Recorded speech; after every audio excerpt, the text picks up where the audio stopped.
Y'all, I found one. I found one.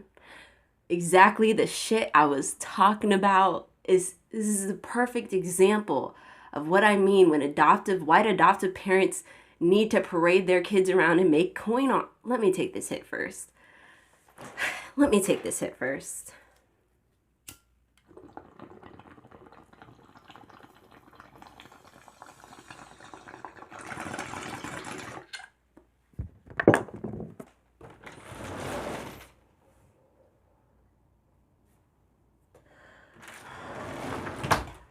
Damn. All right. I stumbled upon this example. I don't look for these things, y'all. They find me. Let me get my damn notes. So, I recently started following this young lady named Faye in the City. She's very fun. She does hair care, a lot of hair care stuff, some family, I think, some other types of stuff. But the things I've been seeing are hair care related. And that's what I was kind of on a binge of. I've been watching her reviews of cheap hair care brands that are made for natural hair. Both black owned and not black owned, okay? I click on one that is called Hairitage by Mindy McKnight. And one of my first instincts to think is Mindy McKnight doesn't sound like a black woman to me. That just doesn't sound like a name that I've ever heard anybody I've ever known have. So I kind of went into it having a distinct feeling, partly because it was at Walmart and partly because of her name. But I'm like, non-black people make hair care products that I've used in my life and enjoyed before, such as like Pantene. I remember I liked that as a kid. Dove, I liked their products as a kid. At the moment, I still stick with black-owned products because that's what I believe in. But there have been other products I remember using in my lifetime that I'm like, okay, sometimes they work. So she has a Walmart brand, which means she's getting paid bank, y'all. That's a good deal.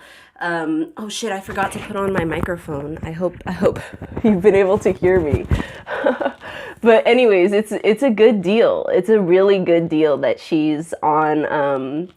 She's in Walmart, right? That sounds like you've made it, if anything.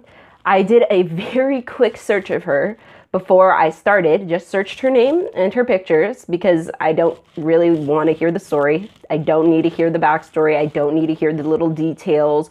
Oh, this is why I'm special. This is why I get to use my kids for money and parade them across TV and parade them across the news and make it a big deal that my kids that I adopted from a totally different race would need extra hair care products and that I wanted to make products for everybody, even if it meant sacrificing the actual how well the kids' hair is done, because so far as I've seen, these kids, first of all, her children look full black to me. They look 4C hair.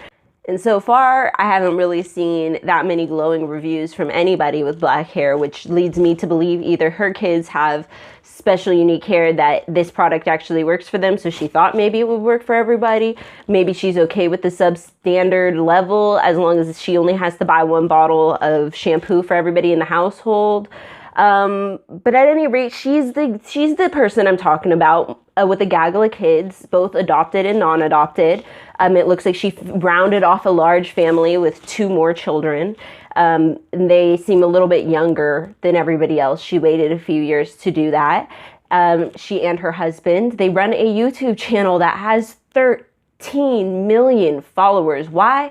Because y'all eat that shit up. You love watching adoptees get pampered. Oh, look at those. Oh, those adoptees are getting raised better than me. Oh, look at that. And they're making all the money. They're adding that spice to this Mayo fucking family. Exactly what I fucking did. Have I not been saying these things verbatim?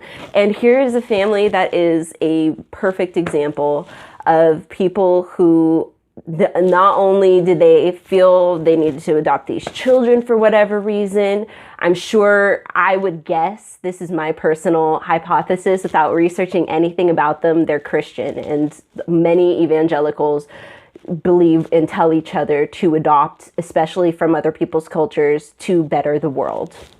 What I say, I know how to raise these other people's children better than they know how to raise their children. And what can you say when you're the adoptee in that situation? What can you do but smile and perform? What can you do? I bet those two shuck and fucking jive. I bet they do. What can you do? I shucked and jive, and I didn't even have a camera in my face. I didn't have 13 million people watching me, and I shucked and jived like I did. So I can only imagine what those two little children go through. And then for her to be making a big ass deal about doing their hair, for her to make a big ass deal about doing their hair to the extent where she was like, not even like, oh, let me go see what your people have made. No, because maybe she believes we haven't made it, or she believes she can do it better. She's the one who's got the answers. No black person has ever tried to use a white person's hair care or make hair care for everybody. It's not like somebody like me with my fucking 3B, 3C, and then I've got a daughter with 3C, 4A, and then I've got a son with 4A, 4B, and my husband. We can't, when we use all the same products, it don't turn out all the same. We can't all do the same types of protective styles. It doesn't last the same amount of time on each of us. For some of us, this style will last forever, and for the other one, that doesn't look good in a couple days, and vice versa. So it's just mind-boggling to me that like she'd act like either we've never thought of it, or like, yeah, like she's gonna do it better, or we've just never done it correctly. She needed to be the one to make money off of it. She needs to be the one to find these ingredients, many of which, like I said, they're not even that great. It's not even like a product like that. She didn't even go for it like that because maybe because it's at Walmart, maybe because she's just trying to make a buck off her damn kids more. The 13 million followers and all those views you get, that's not enough. You got to do more. You got to have more. You got to have a share of the market. You calling it Hairitage? What, dude? They're bold, dude. Like, fuck. Like, dude, like white adoptive parents are so fucking bold. I'm like, I saw it was called Hairitage again. When I went to re-look it up, I was like, Hairitage though. Like, she really went there. Like, she really went there. It's mind-boggling. It's strange. I don't understand it. I'm just, the ego they all seem to have. And then it's like, if you're advocating for the adoptee, you're bitter because you're seeing how this is not in any way centering the child. This clearly is centering Mindy McKnight and the spice in her life, in her Mayo life. Girl, like, why do they want to always parade us around in front of the camera? Why do they want to be on the news? Why do they want strangers approaching them and telling them what a saint they are? What is this complex? What are we seeing? What am I seeing? It just doesn't make sense to me, but it's condoned. And I know it's condoned because she has that many followers. There's somebody out there is putting that in their hair right now, knowing damn well it ain't doing much. And because they want to support her. I'm in awe. I'd be interested how it works on the other kids in her life's hair. If this is really Hairitage is for everybody for real. That's how Faye explained it. And so I'm just like, this is point in case, y'all. I can look you up and I can see 40 pictures of your family with all of you together, different ones, different areas, different, like, what? And it's like, oh, and then right here in front, we've got our two little interest talking pieces. And I'm here to make money off of them in any way, shape, form, or how. Do you see me? Do you see me doing hair? Do you see me doing black hair?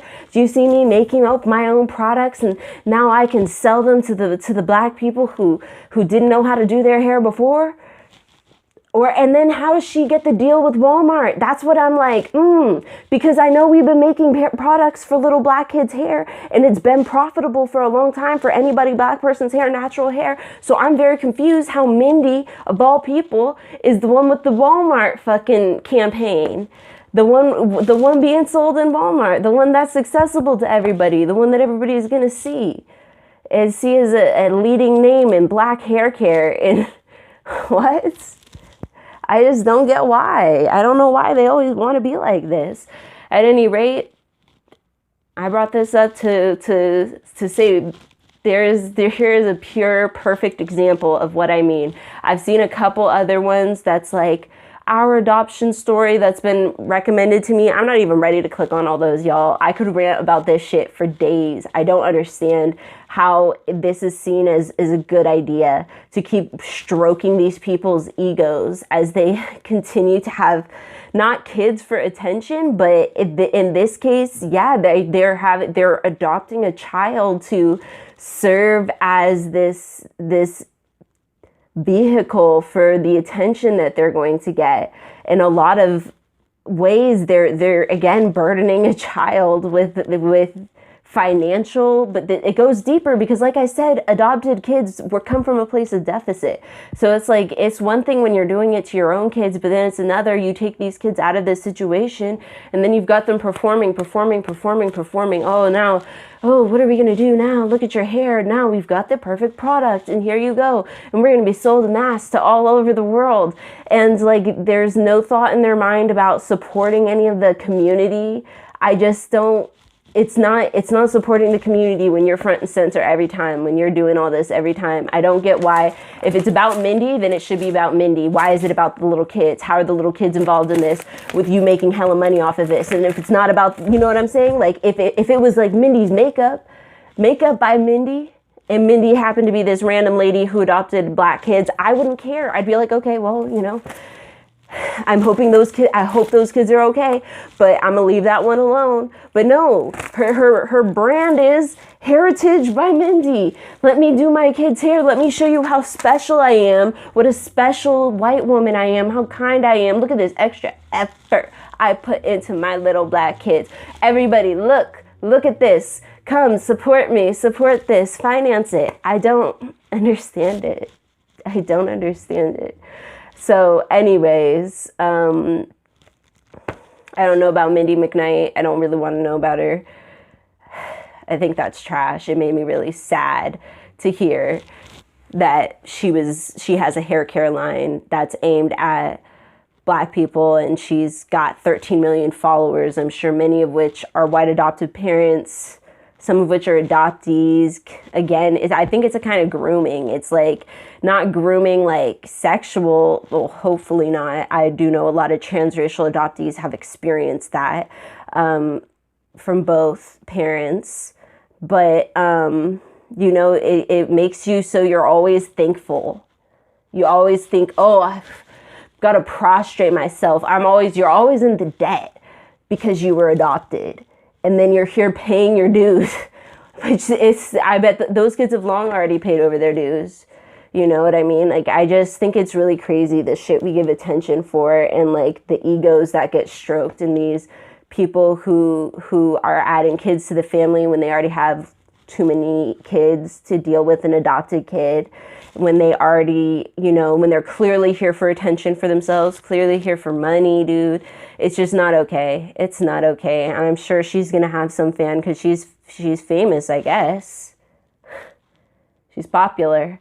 So somebody out there is going to be mad and downvotes this. But actually, I kind of got used to my downvotes. I thought it was pretty funny. Someone told me to cancel my YouTube for the first time. So I got my first like real random angry comment recently. So, and it made me laugh. So I welcome it because I know I'm right.